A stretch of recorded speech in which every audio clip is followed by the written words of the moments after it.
CISF के स्थापना दिवस के मौके पर प्रधानमंत्री संबोधित कर रहे थे और इस वक्त देश की सबसे अहम और बड़ी खबर जिसका सबको इंतजार था, वो वक्त आने वाला है। लोकसभा चुनाव का शंखनाद आज हो सकता है।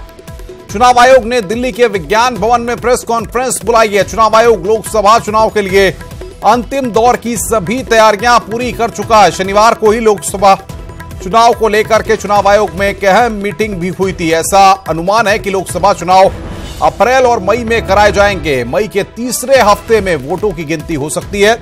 चुनाव 7 या 8 चरणों में संपन्न कराए जा सकते हैं। लोकसभा चुनाव के साथ ही आंध्र प्रदेश, सिक्किम, उड़ीसा और अरुणाचल प्रदेश में विधानसभा चुनाव की तारीखों की घोषणा भी हो सकती है।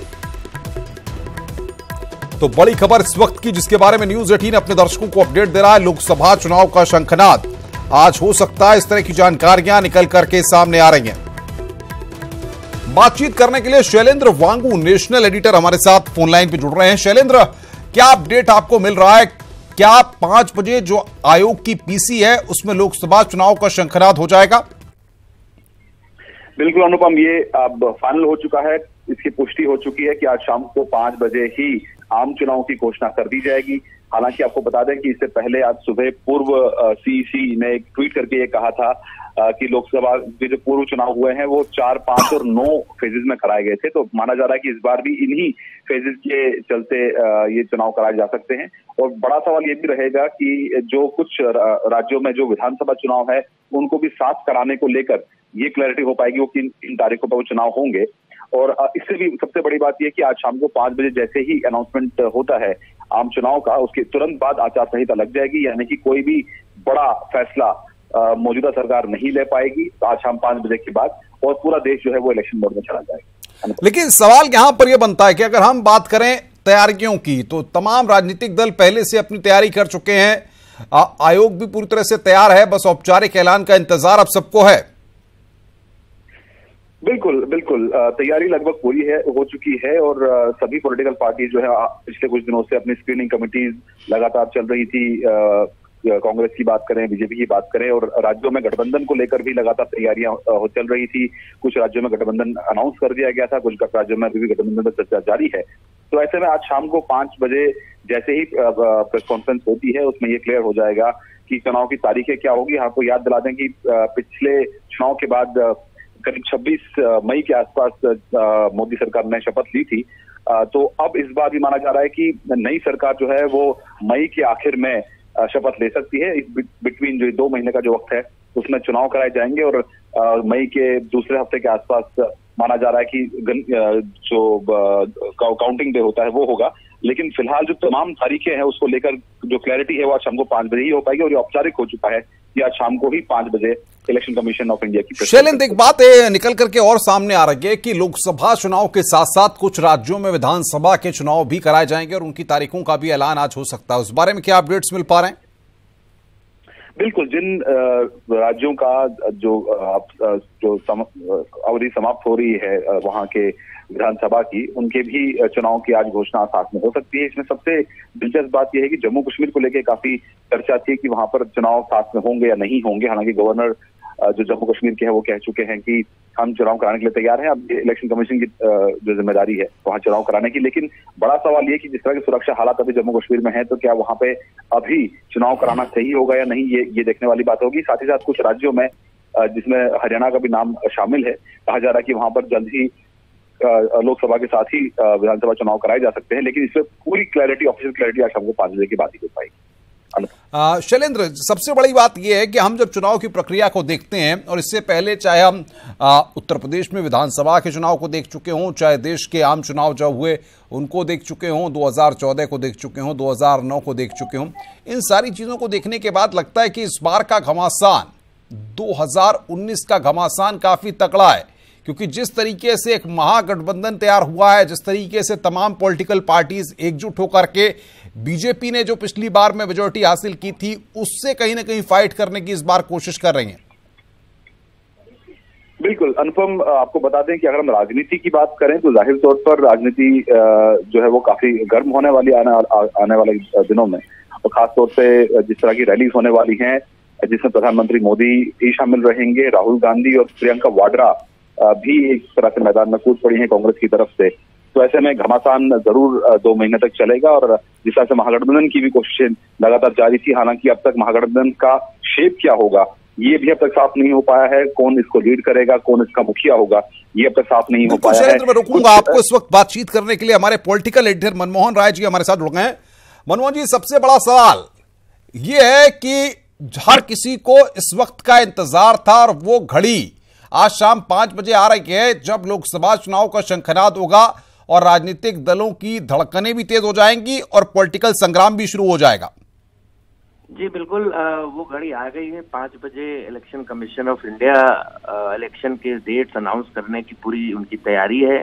क्या डेट्स होंगी, कितने फेजेस में चुनाव होगा, ये देखने वाली बात होगी। उत्तर प्रदेश एक बड़ा राज्य है, यहाँ पे कितने फेजेस में अलग अलग हिस्से कवर होंगे, ये देखने बड़ी वाली बात है। और कहीं ना कहीं राजनीतिक पार्टियां जो यहाँ के प्रमुख दल हैं, समाजवादी पार्टी, बसपा, भाजपा, कांग्रेस, छोटी मोटे अन्य दल, वो भी अपने प्रत्याशियों की लिस्ट लेके मैदान में अगले कुछ दिनों में उतरेंगे। क्या लगता है आपको, उत्तर प्रदेश में 2014 की अगर हम बात करें तो 6 चरणों में लोकसभा के चुनाव हुए थे और सुव्यवस्थित तरीके से उस वक्त प्लान तैयार किया गया था। इस बार क्या चरणों की संख्या कम हो सकती है या बढ़ सकती है, क्या माना जाए? ये तो इलेक्शन कमीशन के अनाउंसमेंट में ही पता चलेगा कितने चरणों में होती है। लेकिन इलेक्शन हिंदुस्तान में, हमारे देश में पिछले कई सालों से, दशकों से काफी व्यवस्थित हो गए हैं। अब पहले की तरह उतना वायलेंस या उतनी हेराफेरी नहीं दिखती है। तो कहीं ना कहीं इलेक्शन कमीशन का प्रयास होता है कि कम फेजेस में चुनाव को संपन्न कराएं, ताकि ज्यादा दिन चुनाव लंबा ना खींचे, ज्यादा चुनावी सरगर्मियों में जो कभी कभी मर्यादा लोग भूल जाते हैं वो ना हो, और चुनाव में जो लोग ड्यूटी पे लगे हैं वो लोग भी जल्दी से अपना काम निपटा के रूटीन के काम में लौटें। तो कहीं ना कहीं इलेक्शन कमीशन का प्रयास रहता है कि फेजेस थोड़ा समेट के रखें। लेकिन क्या इस बार होगा, ये तो 5 बजे के बाद ही। बिल्कुल। मनमोहन जी, क्या लगता है आपको, जिस तरीके से पॉलिटिकल पार्टीज, तमाम दलों की बात करें, समाजवादी पार्टी की, बीएसपी की, ये सब अपने आप को एकजुट होकर के एक गठबंधन के रूप में सामने आए हैं, बीजेपी से मुकाबला है, तो इस बार बदले हुए समीकरण में मुकाबला लोकसभा चुनाव का दिलचस्प होने जा रहा है? जी बिल्कुल, बहुत दिलचस्प होने जा रहा है। उत्तर प्रदेश में तो खासा दिलचस्प है, सबकी निगाहें उत्तर प्रदेश पे। यहाँ धूर विरोधी समाजवादी पार्टी और बसपा एक साथ आ गए। जो पार्टियां एक साथ कभी बैठ नहीं सकती थी, मंच नहीं साझा कर सकती थी, एक दूसरे के को बर्दाश्त नहीं करती थी, वो भी अब एक हो गई हैं। तो कहीं ना कहीं बीजेपी वर्सेस अदर्स की एक रूपरेखा खींचने लगी है। भाजपा रूलिंग पार्टी है सेंटर में भी और उत्तर प्रदेश में भी, प्रदेश में। तो कहीं ना कहीं लड़ाई इसी पे केंद्रित होगी, महागठबंधन वर्सेस बीजेपी। 5 बजे के बाद जब आयोग इस पीसी को कर देगा और लोकसभा चुनाव की तारीखों का ऐलान हो जाएगा, उसके बाद किस तरीके के चेंजेस देखने को मिलेंगे? क्या पूरी कमान आयोग के हाथों में हो जाएगी? फिर क्या कुछ चेंजेस देखने को मिलते हैं ब्यूरोक्रेसी के हैंडल्स पे या बाकी पॉलिटिकल हैंडल्स पे? जी बिल्कुल, अब 5 बजे के बाद code of conduct officially set in कर जाएगा और उसके बाद आप मानिए कि सरकार एक तरह से इलेक्शन कमीशन ही चलाता है। प्रदेश की सरकार और केंद्र की सरकार बस एक टोकन उनका रोल रहता है। इलेक्शन कमीशन हर नीतिगत फैसला लेता है, चाहे वो अधिकारियों के ट्रांसफर हो, अधिकारियों का आचरण हो, कोई अगर कंप्लेन आती है तो उस पर क्या एक्शन होगा, इलेक्शन कमीशन तय करेगा। कहीं अगर तैनाती या ट्रांसफर करना हो, अदला बदली करनी हो अफसरों की, तो वो इलेक्शन कमीशन तय करेगा।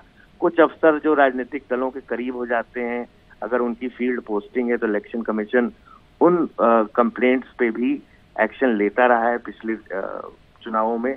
तो इलेक्शन कमीशन की अब सरकार आपको अगले 1.5-2 महीने दिखेगी।